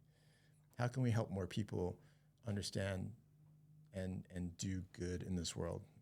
Well, people have to start understanding who they were created to be, and I believe that they were created to be by someone who loves them very much. And God is who defines me, who ultimately validates me, right? If I understand that, they understand that He's a loving Father that I can lean on and that will guide my path to do the most best thing that I can do today, tomorrow, for over my lifetime, right? Because he has created in me a desire to look and live like him, right? And so I know we're on a crazy tangent about morality. That's why we're here. That's why we're here. But anyway, that's the morality question is like, oh, well, is social media bad? No, social media is just social media. It's like, is the internet bad? Like, is sugar bad? Is sugar bad? Like, well, no, but if you eat it all day long, it's going to kill you. It can become poison. Mm-hmm. Mm-hmm. I guess it's like, like if we say it's sugar, right? It's like a candy store. A candy store by itself is not doing any harm. A person still needs to go in there, right? Choose to get it and consume it, right? And if a candy store was built next to your house, that's still like on you, I guess, at the end of the day. Yeah, and like it's a candy store, and there's some really cool candy stores in LA I'll go to because they have like different stuff and like older style candy and stuff like that they still make, and like kind of like vintage type stuff. And I'll go in and my mom likes certain types of old candy, like I'll say old, it's just like vintage kind of like candy things. I'll get her one because it's special, mm-hmm. right? But I'm only choosing because it's a novelty, right? If I make that habit a lifestyle where I'm going in every day and I'm getting candy and I'm consuming it on the daily, like now it's a problem, mm-hmm. right? Mm-hmm. But it's because I'm trying to fill something else inside me by consuming this and coping, using it to cope with something that I can't cope with in life, which right? is like filling a void within. 100%. And for me, there's a lot of, I guess, introspective journeys that I've been on. Okay. And I'll say recently, like, especially since moving back home. Mm-hmm. So I'm born and raised here in Hawaii, right? But I left like right after high school. Okay. Then 13 years? Yeah. 5 in Oregon, 8 in Japan. Okay. Then we came back here to have our kids, right? Been back for 7-ish years, right? But when I came back, I was like, whoa, that was like a whirlwind, Like, and so when you're saying, like, what would you do if you had dropped you off in the city? I was like, I've done that. Yeah, I have literally done that many times. So that actually helps me, too, think, like, who am I? Yeah. What are my values? What have I done without trying in all these places that I've lived? Yeah. And, like, connect those dots, right? Coming home, the homecoming, if you will, right? It becomes very front of mind, like, one, how special home is, mm-hmm. the literal and figurative home. Yeah. Like that feeling of home, but also like literally this island in the middle of the biggest ocean, right? Like, so then I'm thinking like that introspective journey of like identity, who am I? Like I'm Japanese. My name's Japanese. People see my teeth, my eyes, you know what I mean? Like, oh yeah, you know what I mean? Like Japanese. A lot of Asians here in this state, you know what I mean? But not necessarily in Oregon, not necessarily in Japan, if you're crazy. Oh, 100%. You know what I'm saying? Like, this guy wasn't Japanese. No. So the identity thing, how my environments reflected identity to me, taking all of that into account. It's like I'm doing my taxes almost. Like, now I'm looking at all these experiences as line items. Yeah. I'm going through it, and it's just kind of like, wow, I've literally been around the world. Mm-hmm. I've been this city, that met this person, that person, like ate this, smelled that, all this. I'm just thinking, and now I'm becoming a father. So that's another layer mm-hmm. of identity to put on top. I'm just juggling all of this. What am I, like 30 something, I don't know, early 30s, right when I moved back. And since then, what is that, like 5, 6, 7-ish years? More recently, like in the last, I'll say this year, 2023, maybe at the end of 2022, we could even put it. It feels like ever since coming home, the picture's been getting clearer and clearer and clearer and clearer and clearer and clearer and clearer. And I find that I get a lot of clarity when I go on I literally go on walks with a recorder, and I just talk to myself. Yeah. and there's no agenda, bullet points, this or that. I just unload, Yeah. right? And I know sometimes, like people, like when I lived with roommates or my brother growing up, whatever, like I would have someone to unload with. Yep. Now sometimes it's just me though, but I find that like that introspective journey of, whoa, I thought about that thing 5 years ago, but this is the first time I kind of explored it and then actually put it into more concrete terms, or business things too. Mm-hmm. When I think about, oh, that's how I handled that, and I could have done it this way, that probably would have led to a referral that could, you know what I mean? Like Yeah. the introspective journey for me has led to more gains in just everything in life, business and life. And I think there really is no, it's like language and culture. It is the same thing Mm-hmm. to me. And I was like, that introspective journey, when you kind of, it's weird because you look outwards, like YouTube University, Mm-hmm. for a lot of inspiration, a lot of wonder, like we Yeah. talk about. But you can't, for me, like my balance was off where I'm consuming so much, Mm-hmm. but I didn't produce enough. Yep. And I take my lessons I learned in my language acquisition as an adult, which is hard if you're an adult learning a language. Yep. Like people think, oh, for me, it's Japanese, right? I'm just gonna watch anime, you know? I'm gonna read. But I'm like, yeah, but there's productive skills Mm-hmm. that you need to do, which is writing and speaking.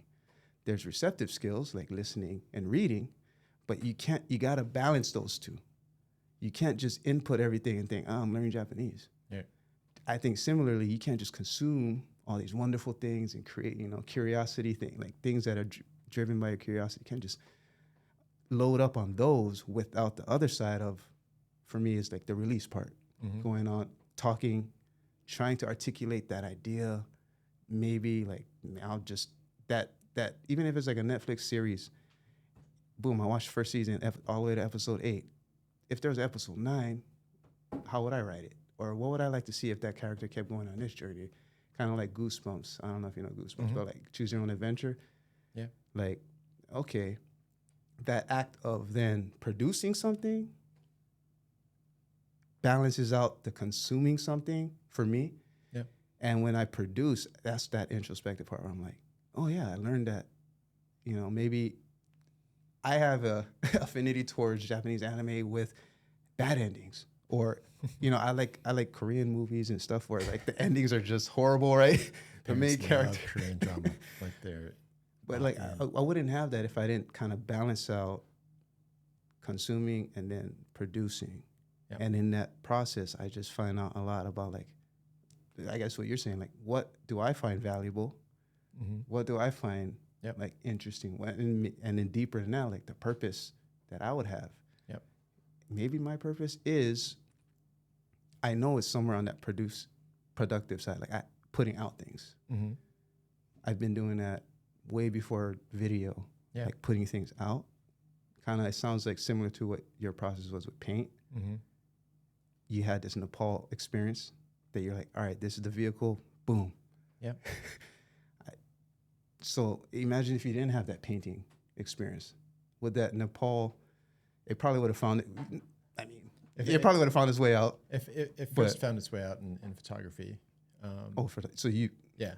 So like, I was there and documented a ton of like our experience through photographs, and then translated those photographs into paintings. I'm interested about what was that? What was that? Why were you there? Missions work. So we did. I worked with some local doctors and nurses, and we went up and into the northern Langtung region of Nepal, which is right on the Chinese border, central Chinese border, central Nepalese Chinese border. Okay. And we hiked medical supplies in, and we did like 1-2 day medical outreaches in those regions, and people would walk for 3 days to come to the medical, because they didn't have any on that side of the mountain. They didn't have any doctors, so we would go into these little tiny villages we had to be invited into to bring medical supplies and to help people with, there's stuff like, we sewed people up, we gave people antibiotics, we pulled, wax out of their ears like this, and they hadn't been they couldn't hear for like 3 years, and What? magically they could hear. They have like, in-house like wood burning stoves, so that just like the smoke, and they had really bad respiratory problems. Anyway, so we just brought supplies and doctors and healing in that way, spiritual and physical. We taught about Jesus in their churches and stuff like that to kind of encourage the believers there, and also, but it was really to bring them medicine and bring them doctor support, and we pulled teeth out, and it's like all this stuff, like stuff that you take for granted that you go to the doctor for, the store for, and they didn't have, right? So we did that, and over 6 or 7 years, I went 9 times. Whoa. Yeah, for different reasons. I thought it sounded like a one-time thing, but No. It became a very, very deep part of my life. I have really good friends out there. So you still connected? Yeah, still do. Instagram? I don't know. Oh, Instagram? No. These guys, a lot of these guys are running like secret churches and stuff like that in Nepal, and so we're very careful of like what we share and stuff like that. But they're family to me. We're still very connected. I have the kids that we started going to see are now having children. It's really crazy. Like you see these kids grow up, and they're kind of like little rascals, and now they're like dads and stuff. Have little rascals of their own. And are you gonna take the fam or what? At some point, yeah. At some point, my wife has already been. She went before we got married, and would love to take my kids when the time's right. I think to take them. It would be this really cool full circle moment.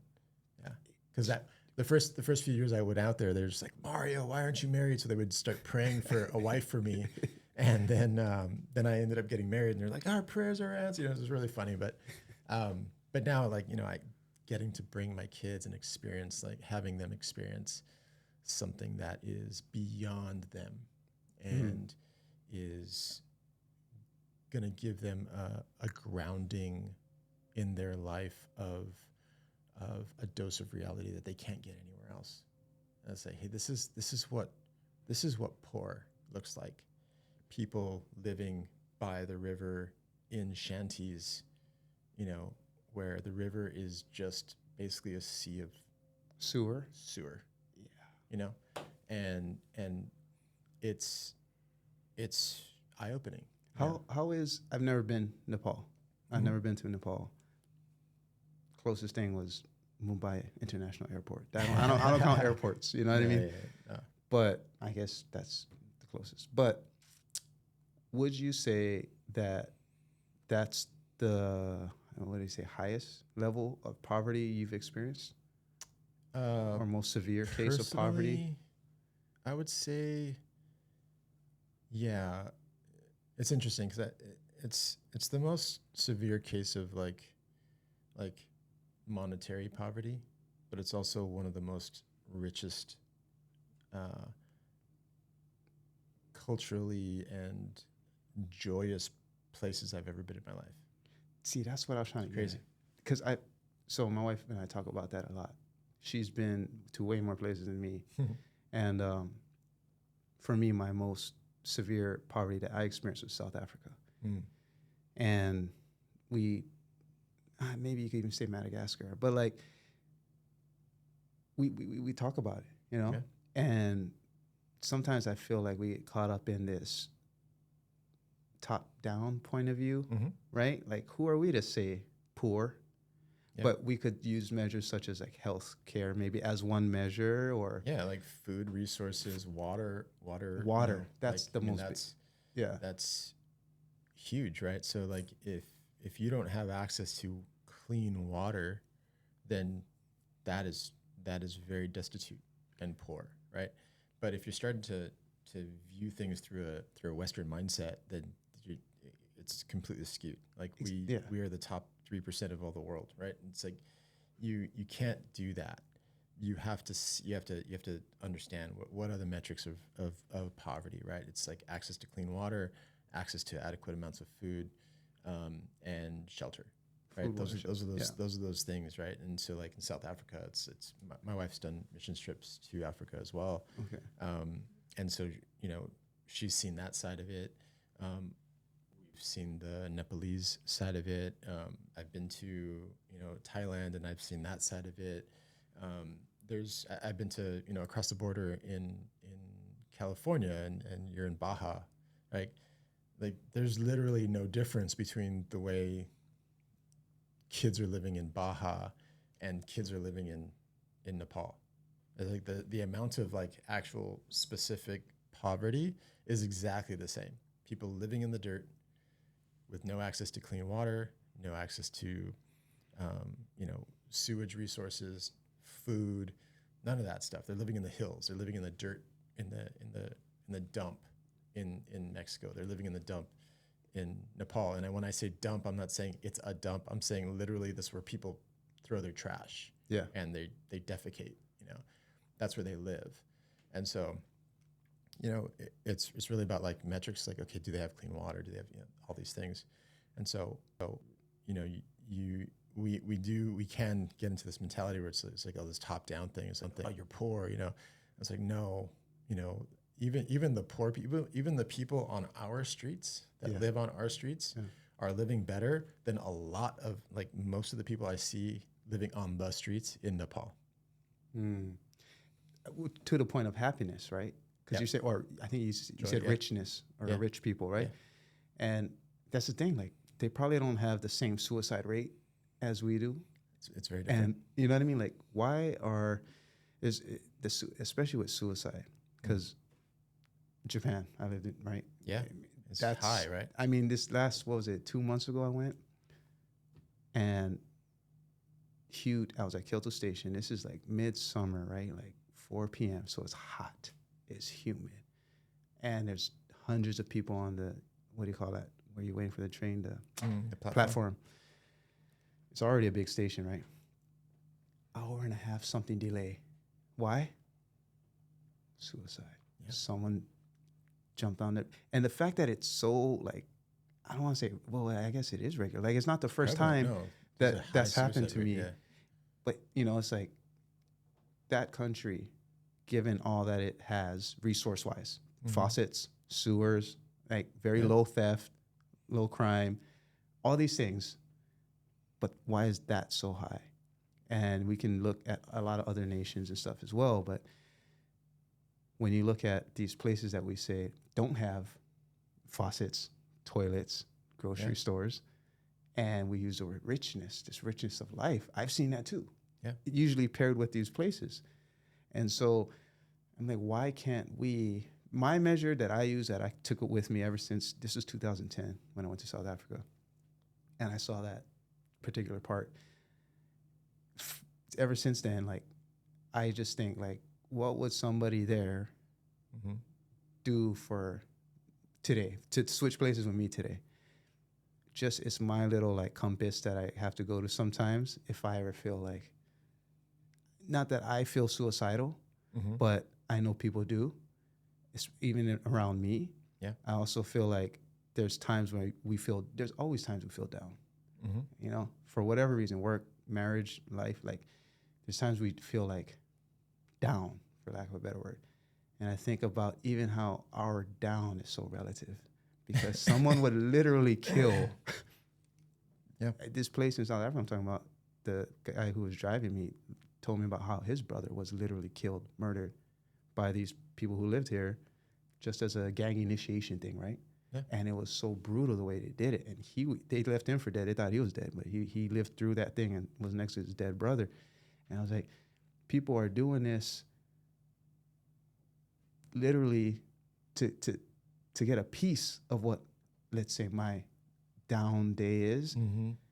That kind of just resets my perspective. And, you know, I gotta say, like, bro, I'm privileged to be where I'm at, and I don't want to take that for granted. And, you know, like, I kind of think about the prayer you put at the end of your intro. Yesterday is gone, tomorrow might not have come. I'm butchering it. You know what I mean? Tomorrow's not promised. Yeah. Something. Can I just look at? Yeah. Because it gives me a little bit of place, like in today and right now what we have. Yesterday is no more. Tomorrow may never come. Today is the day that man becomes. Can you kind of unpack that for us? Yeah.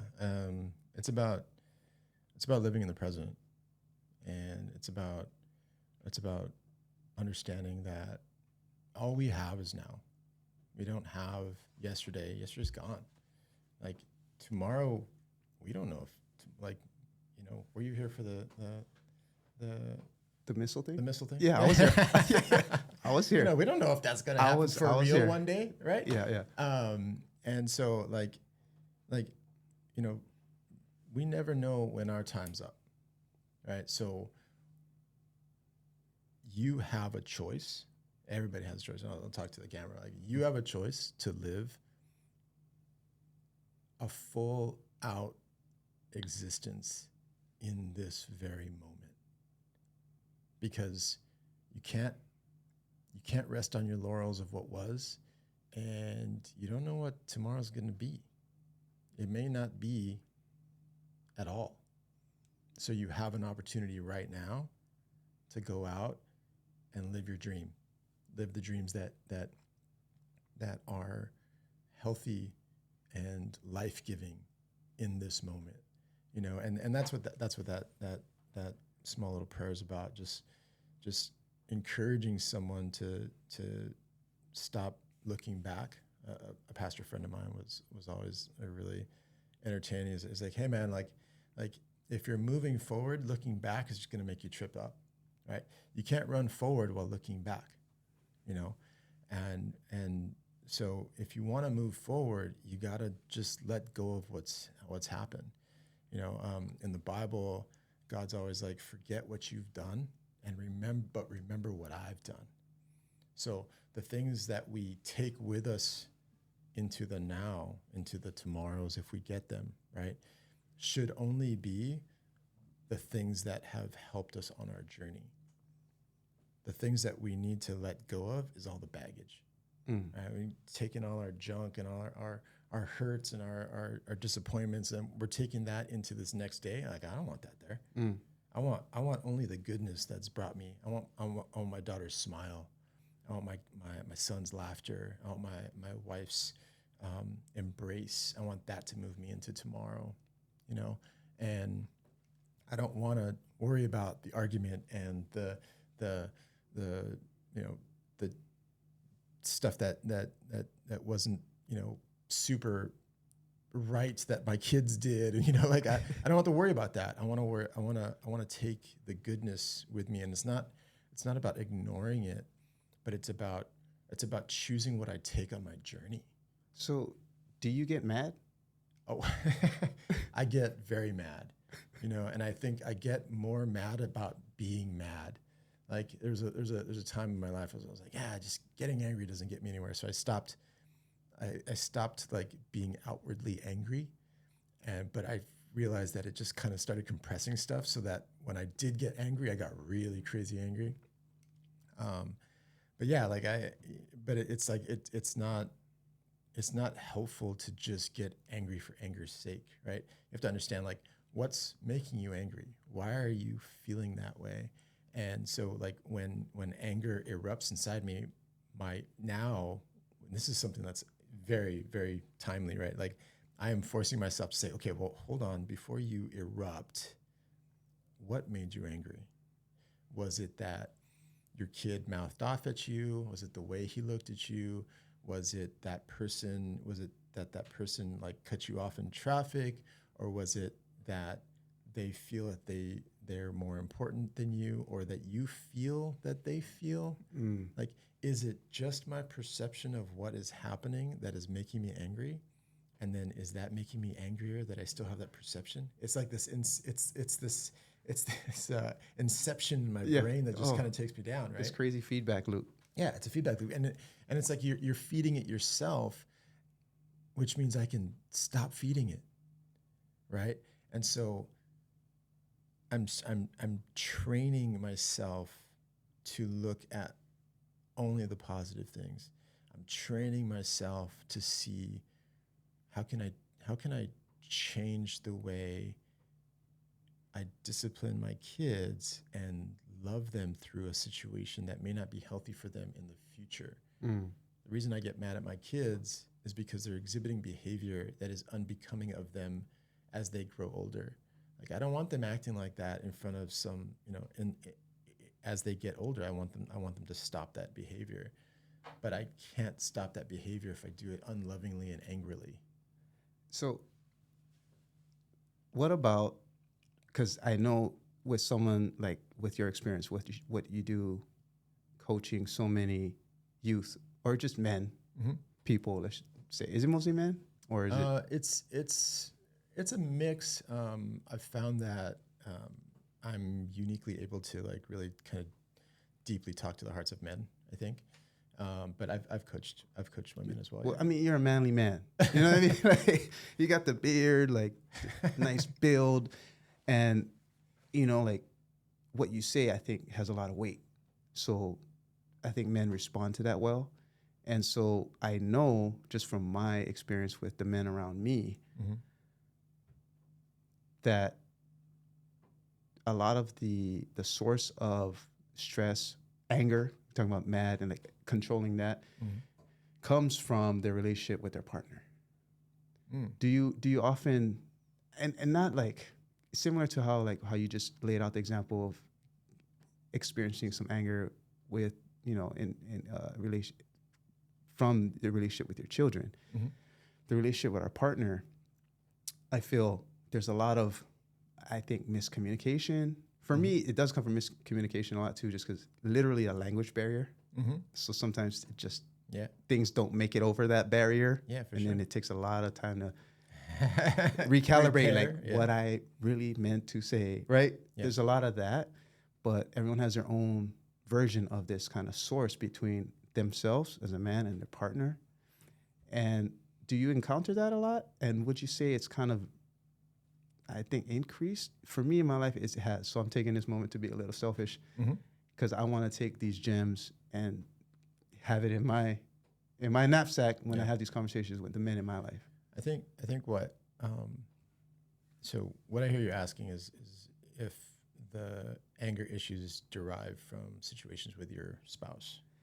Like married. Are you a marriage counselor? But I'm sure you encounter some of that. In your conversations. For sure. I mean, I wish I could tell you my marriage is perfect. We're like united every day. It's not that case, and that's what happens when two individual people come together under one place and try to live a single life, right? You're different, and so, but what I've found is that if we displace anger anywhere other than ourselves, then we are shying away from the real root of the issue, right? So what I mean by that is if I'm deflecting and I'm saying, I was like, oh, she's making me so angry, or when she does this, it makes me so angry. What I'm really saying is she's not pleasing me, or she's not doing what I want her to do, right? And so if you unpack that even more, it's really a situation where you're unhappy with something in yourself, and you're not able to articulate that back to the communication thing, right? The reason I get upset is something inside me. When you get upset, and especially like overly so, it's because of something inside you that you haven't yet dealt with. And what's happening in the moment is a match is getting lit, and that gas that's been running gets ignited and you explode. Boom, eruption. Right? But that hole is in you, and that situation is probably from traumatic stuff that happened when you're young. Like I recently like really done deep dive on like my past and like stuff that I've gone through, and realized like, oh, you know what? Like I'm actually not mad at what she did then. I'm mad that I feel disrespected. And the reason I feel disrespected is when I was a kid, XYZ, and I saw this, and my dad did this, and my mom did that, and I saw that, like, so it's like I was trained at 9, 8, 7, 6, 5 years old to see something that was skewed. So it's like my 5-year-old brain is seeing you do that, and it's pissing me off in my 5-year-old mind. So I'm mad with 40 years worth of stuff, and I'm going to come at you with all of it, and none of it's your fault. You left something on the table that or you didn't hear me when I said, or you put something away when I didn't. Like, there's all these reasons like that have nothing to do with anything. Because so it's like when we see anger, I'm actively learning this about anger, right? When we exhibit or we experience anger, most of the time it's because we're scared. Like, there's a fear that has been ignited in us, and our only defense mechanism is anger, right? And so who do we hurt the most? Is the people that are closest to us, right? because they're there, and they're trying to live with us, and we're trying to live with them, and nobody's perfect, and we're going to make mistakes every day. And it's the way you deal with those mistakes that's going to tell the story. Thank you. I think that one's going to hit with a lot of people watching this. And I know I can take some gems from that, because just recently in my life, I've had conversations with men who are facing their own challenges. For sure. And a lot of it is this feeling of respect. As you know, you call it ego, whatever you want, but like this Respect feeling is of huge for me. imbalance of respect in this relationship at home. You can't be a prophet in your own home type of feeling where maybe outside, and this could be exaggerated by social media and these other personas that men have around themselves. Those personas get fed and lifted up and respected and such. But at home, you're looking at your personas like on pedestals almost, and you come home and it's different. And then you're like, what? And then, but the part you bring with the 5-year-old you reacting to this thing that's happening and 4-year-old you. Yeah, for sure. Oh, I know that for me, like I got a BA in psychology. Not that I ever wanted to be a psychologist, a clinical psychologist, or any. I thought maybe for a moment I could be like in sports psychology. I grew up playing soccer. I love team sports. Yeah. For a moment I thought I could, but really I didn't know. I just wanted to graduate. I knew I wanted to get a degree. I wanted to be a first generation graduate. So I did that. But like going through, you know, your 101s, 201s, all of that stuff. Yeah. For me, I wasn't looking at it as a career path. I just looked at it like, whoa, this is just explaining common sense to me in a way, in a book, or as all these old guys did, and now we're reading their books. But it felt so like I could reference the things and case studies and everything I was going through. I was like, this is just common sense, but it's like the science of common sense. That's what it felt like to me. And part of it, you know, is, well, Freud is most well known for it, but like you're basically a 5-year-old your whole life. You know what I mean? It's not entirely untrue. And you know? that's why I was like, oh, that kind of echoes that narrative of who you are as a kid, or at least in this formative, in language, I know it's for sure. Like you will not have an accent if you pick up a language before 7-ish. After that, you're going to have an accent, or you're going to be an anomaly that doesn't have an accent. Like, I know I have an accent. I'm cool with it. But like, so there's a formative window. Yep. And at least for me, I can think language, but I know for personality and temperament, It's all everything. of these things. Yeah, we're sponges when we're children. You know, and we pick. The thing is, like, that's another illustration that I've hung on to. It's like, you know, when you wring a sponge, what comes out? Whatever's soaked in it. Ooh, I like that. Right? So like, if you have a sponge full of like cool water and it's a hot day, it's refreshing. But you have a sponge full of toilet water and you know, you're thirsty, it's a mess, right? So it's like whatever's inside you is gonna come out when it gets wrung, and anger has a way of wringing that out of you, you know. And So there will be moments where you are wrong. in life. And there's moments where we wring ourselves, right? It's like, because we tighten up and we choose anger. A lot of times I've found is a choice, right? You choose to be angry, and sometimes it's a match that hits, and you don't have the wherewithal to like pause and think through your next steps. It's just blind rage, right?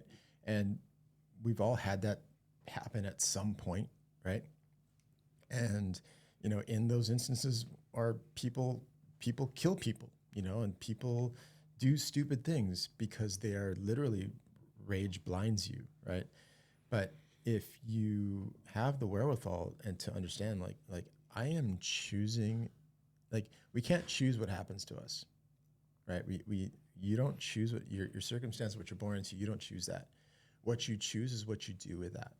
So you choose your steps. So you chose to be angry in that moment, or you can choose to take a breath and walk outside and think through some. So would you say anger is a weakness? Again, I think anger can be healthy in the circumstances that anger needs to be around. Like, I am angry about child prostitution. That enrages me, right? But I also get exacerbated and angry when my kid does something I don't want him to do, right? But the choice of anger and the level of that shouldn't be the same, right? It's not a weakness; it's a feeling, and it's a need. It's a need to express, I think, righteousness at its core. Right? I think we get angry because there's a wrong being done or perceived as being done. Right? There's that 5-year-old again. Right? It's a perception of wrongdoing. But that's where your adult brain has to take over and say, okay, are you actually mad at this? Yeah. Is this the thing that you're mad at? Or why is this the thing you're mad at?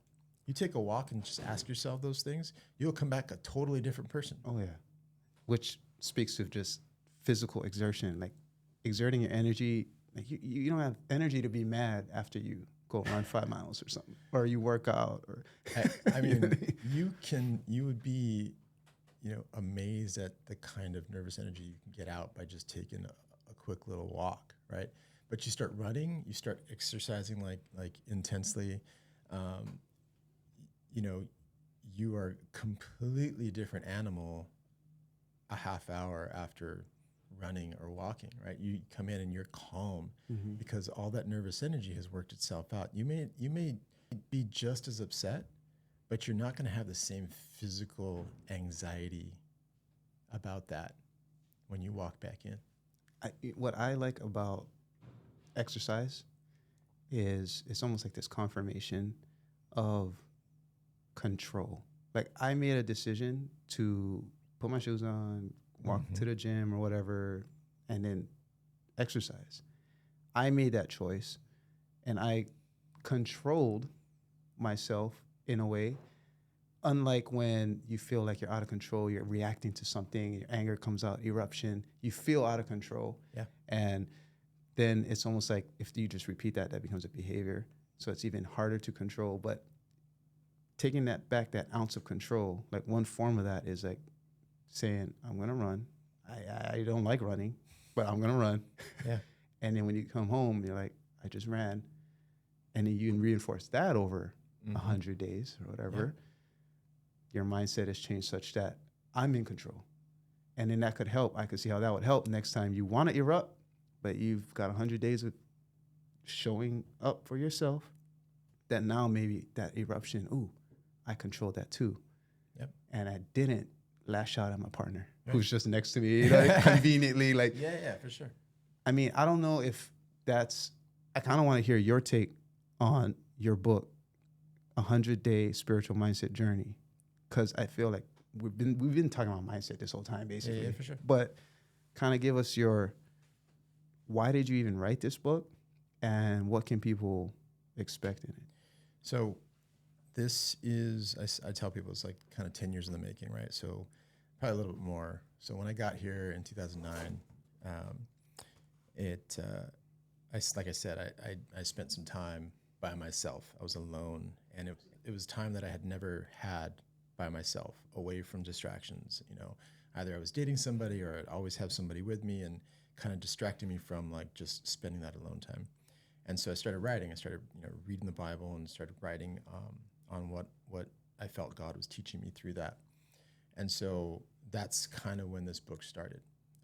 So in here is like 100 and maybe 104, I think it's 104 devotions and kind of like thoughts on pieces of the Bible and basically what God taught me through that. And in 90 days, you can develop a new habit. So in 100 days, you can actually develop a new thought pattern and understand your why a little bit more, understand why you do things a little bit more. And I just, it's just reflections on how to live life better through understanding your purpose, your passion, who you are, core values, who you're meant to be, and going back to what you said just a little while ago, just like, which takes us back to the beginning, is like, it's that pattern disrupt. When something triggers you, you have a choice what that triggers. So that it's going to trigger you, but you can either explode with anger or you can go for a walk. It can trigger you to go outside and take a walk. So if you do that enough times, you have completely changed the way you deal with that situation, right?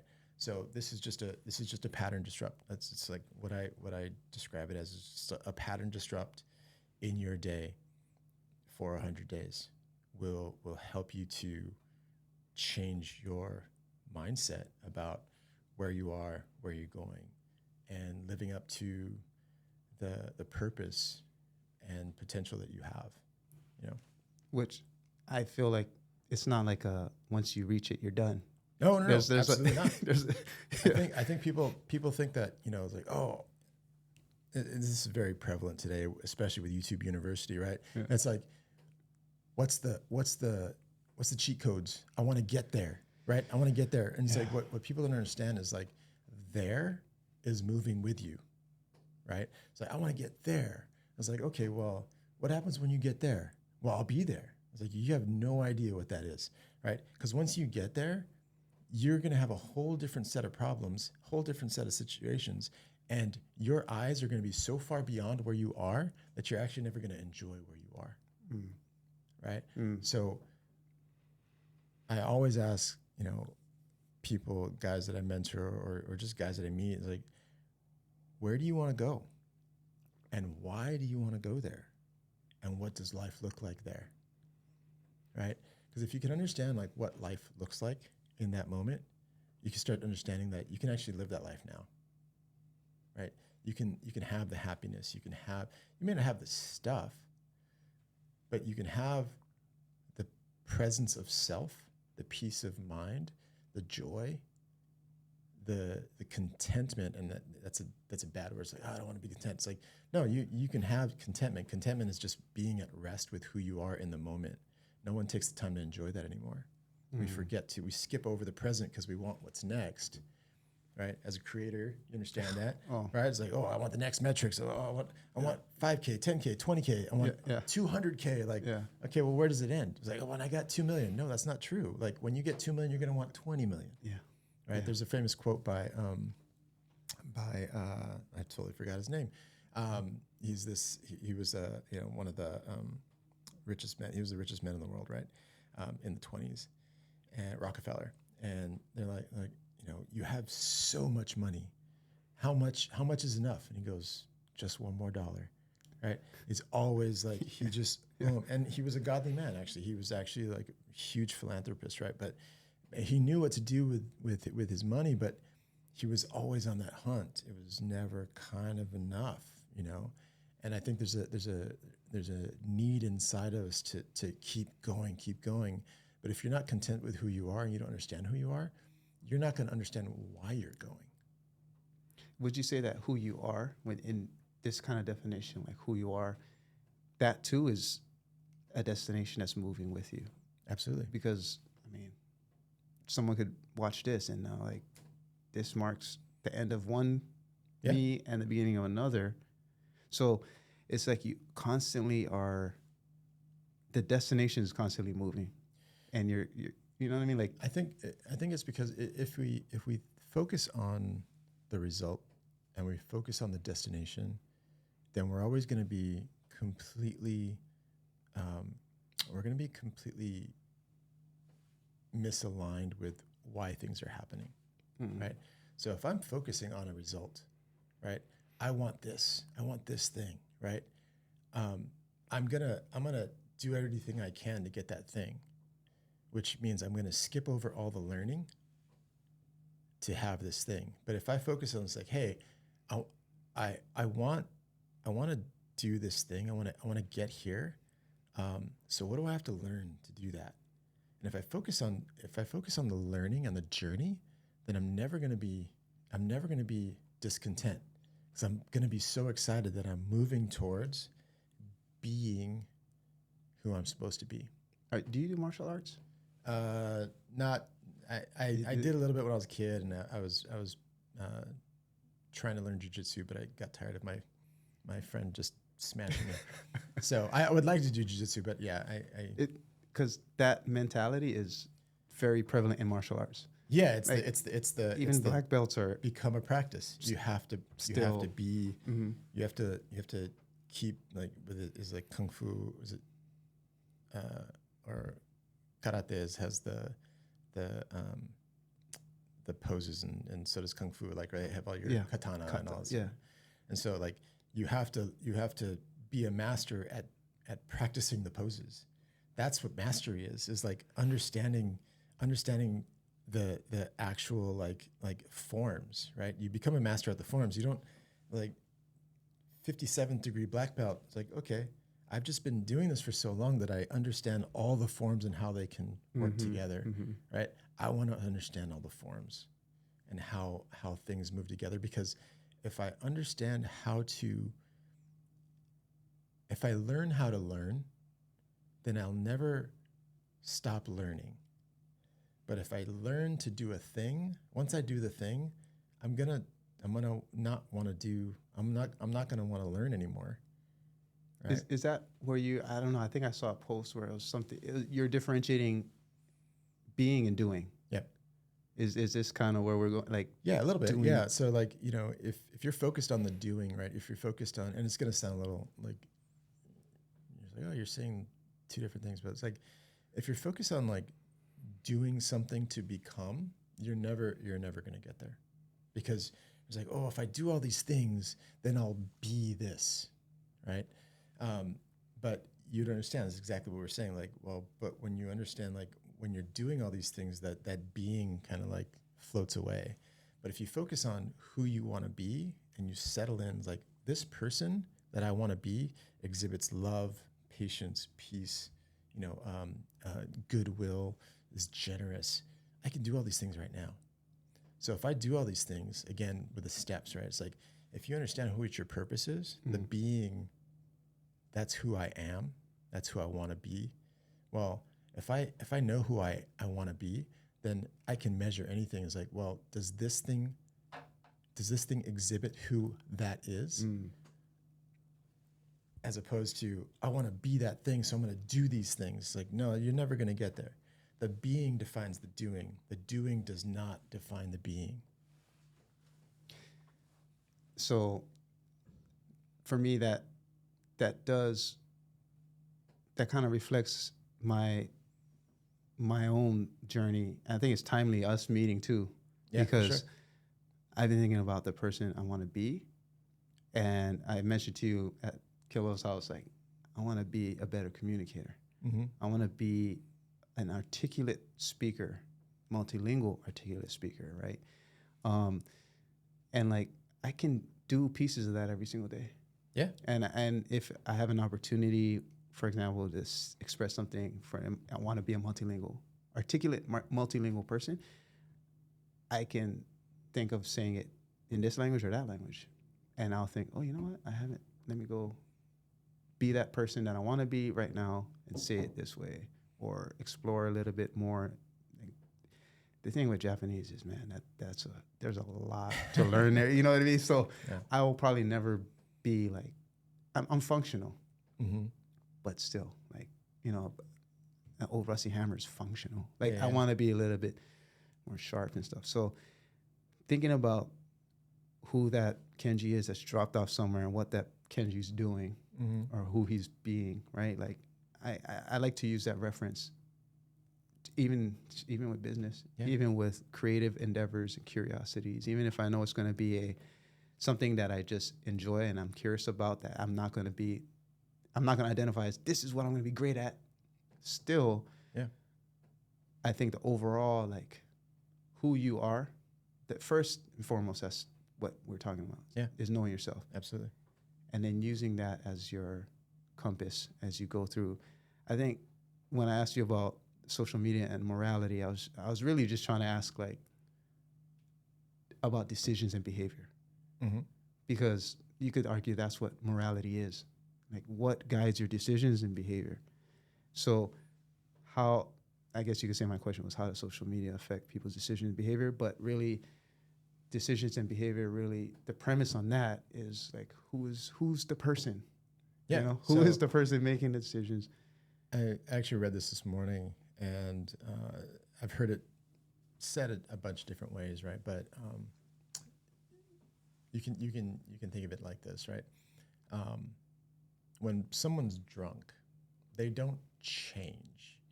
They actually become the truest version of themselves they can be, right? When someone's rich, they don't change. They are just affording to be who they've always wanted to be, right? So money, alcohol, all these things that people dive into, it doesn't change who you are necessarily. It reveals who you are.